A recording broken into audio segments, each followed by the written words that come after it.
গল্পটা মনে পড়ে গেল তাই বলছি যে 1,20,000 টাকা ঋণ আছে আমার, শোধ করার কোনো অপশন নাই। আমার চোখে ধরা পড়ছে না যে 1,20,000 টাকা আমি কেমনে দিব।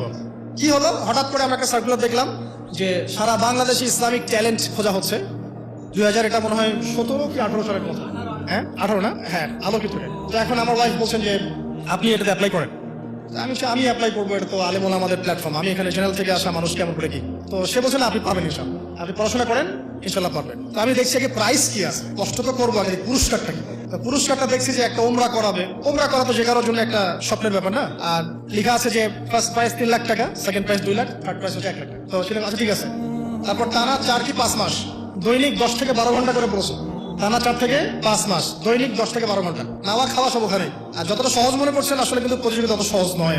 যে কোনো জায়গা থেকে প্রশ্ন আসতে পারে, আকিদা, সিরাত, ইতিহাস, এটা ওইটা অনেক টপিক, প্রায় 36টা বিভাগ আছে। তো আলহামদুলিল্লাহ কিভাবে জানি আস্তে আস্তে উঠতে পারলাম। গিয়ে দেখলাম যে টিভি রাউন্ডে চলে গেছি। আমি তেমন কিছুই করি নাই, আমি শুধু পরিশ্রম করেছি, আল্লাহর কাছে বেশি থেকে বেশি দোয়া করেছি যে আল্লাহ আমার ঋণ আছে, ঋণ শোধ করতে হবে একটা।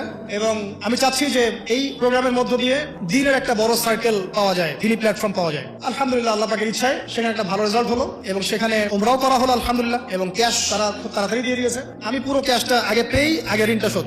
এখন এই সময় কিন্তু আমি দোয়াটা করেছি, আল্লাহুম্মা কফিনি বিহালালিকা আন হারামিক ওয়া আগনিনি বিফাদলিকা আম্মান সিওয়াক। দেখেন আমি কিন্তু জানতামও না এমন কোনো প্রতিযোগিতা হবে, আমি সেখানে পার্টিসিপেট করব, ওই ওসিলায় উমরা করব, ওই ওসিলায় আমার ঋণও শোধ হবে, আমার কিন্তু মাথা ছিল না। এটাই হচ্ছে আল্লাহ পাকের সেই আয়াত, ওয়া মান ইয়াত্তাকিল্লাহ ইয়াজআল লাহু মাখরাজা। আল্লাহ পাককে যে ভয় করবে আল্লাহ পাক তার জন্য রাস্তা খুলে দিবেন ওয়ারযুকুহু মিন হাইথু লা ইয়াহতাসিব। এবং এমন উৎস থেকে আল্লাহ পাক রিজিক দিবেন যেটা সে কল্পনাও করতে পারে না। এটা আল্লাহ পাক তাওয়াক্কুল রাখেন। জাস্ট ওই ইসমাঈল আলাইহিস সালামের মায়ের মতো হাজরা আলাইহিস সালাম ইব্রাহিম আলাইহিস সালামকে বলছেন আপনি আমাকে এখানে ছেড়ে যাচ্ছেন কি জন্য? ইব্রাহিম বলছেন আল্লাহর আদেশে। তখন তিনি বলছেন তাহলে আল্লাহ আমাকে ফেলে দিবেন ইনশাআল্লাহ। সেই মায়ের গর্ভ থেকে ইসমাইলের মতো সন্তানের জন্ম হলো, যেই সন্তানকে বাবা বলছে যে আমি তোমাকে জবাই করছি, স্বপ্নে দেখেছি, ফানজুর মাযা তারা, তোমার রায় কি? সে বলছে ইয়া আবাতি ফাআল মা তুমা, আপনাকে যে আদেশ করা হয়েছে আপনি সেটাই করেন, সাতাজিদুনি ইনশাআল্লাহু মিনাস সাবিরিন, ইনশাআল্লাহ আপনি আমাকে ধৈর্যশীল পাবেন। দেখেন কোন মায়ের গর্ভ থেকে কোন সন্তান। তাকে কি বাবা মানুষ করেছিলেন? না, তাকে তার মা মানুষ করেছেন। ওই রকম তাওয়াক্কুলকারিনী হাজরা আলাইহিস সালামের মতো মা যদি ঘরে ঘরে থাকে, বোন আর স্ত্রী ঘরে ঘরে থাকে,